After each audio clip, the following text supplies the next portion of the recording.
O Moraes surtou completamente com a realidade do Lula não estar na urna em 2026. O homem saiu da casinha, o homem deu o pior passo, cometeu um erro fatal, acaba de se condenar. Ele brigou contra todos e todas, e pouquíssimas vezes ele sofreu algum tipo de derrota.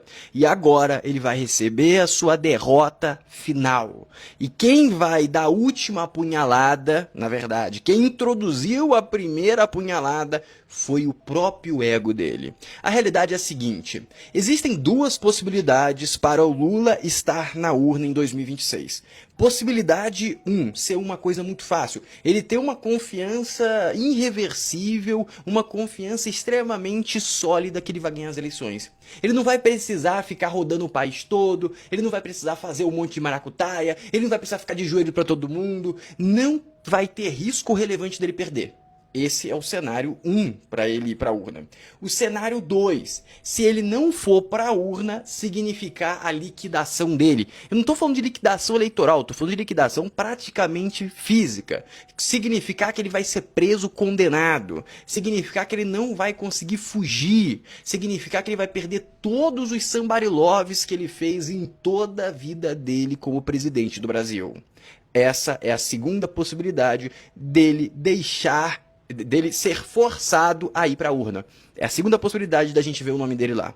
Só existem essas duas possibilidades. E a grande realidade é que a segunda possibilidade dele ser forçado não vai acontecer, porque vai acontecer um acordo de bastidor. No momento que ele quiser sair, ele vai negociar no bastidor: eu quero sair, não vou incomodar vocês, vou colocar fulano ciclano, mas eu quero sair em paz. Vai pegar um fly, um aviãozinho e vai meter o pé, meus amigos. Essa é a realidade. E vai fazer um acordo ali para não ser caçado de forma quanto mais. Vai ser caçado, mas não vai ser pego. Mas isso vai ser acordado nos bastidores. O Moraes, ele começa a enxergar esses movimentos. Agora cada vez fica mais óbvio. O PT está gastando dinheiro com pesquisa para testar o Haddad como presidente. Amigos, pesquisa é caro. Se você está fazendo uma pesquisa é porque você realmente tem alguma decisão para tomar em cima daquela pesquisa. Se o Lula já é o candidato favorito, se o Lula já está convicto que ele vai vir, por que você está fazendo pesquisa se o Haddad pode ser um bom candidato? E o Moraes começa a perceber isso, de forma óbvia e clara. Hoje, o que o Elon Musk falou? Vou prender o Moraes. Em resumo, eu vou assistir isso, ele não deveria ter brigado comigo. Isso foi falado pelo Elon Musk hoje. Foi dito pelo Elon Musk hoje, perfeito? O que acontece hoje também? O xerife dos Estados Unidos está chegando no Brasil para se reunir com o Bolsonaro. Aí está gerando um pânico completo na esquerda, e a esquerda está querendo fazer o Moraes piorar ainda mais a situação. E qual que foi a resultante do surto do Moraes?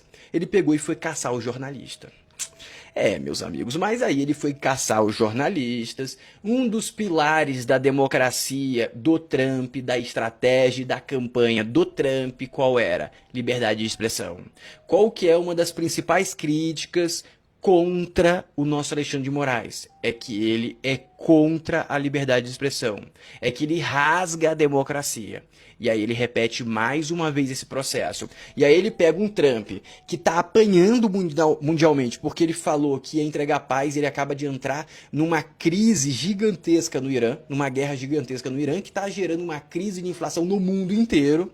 Todo o capital político que ele uniu até agora em relação ao mundo está indo para o ralo nesse exato momento, e ele precisa recuperar suas essências. Como que seria incrível ele recuperar suas essências, caçando e decapitando o cargo de um indivíduo que vai contra a liberdade de expressão. Ou seja, ele está criando um cenário no qual o Trump vai ganhar muito se ele fizer justiça dentro do Brasil.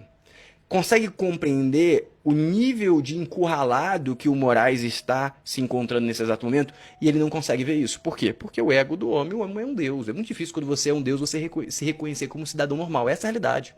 A realidade do mundo é essa. E o Moraes se reconhece dessa forma.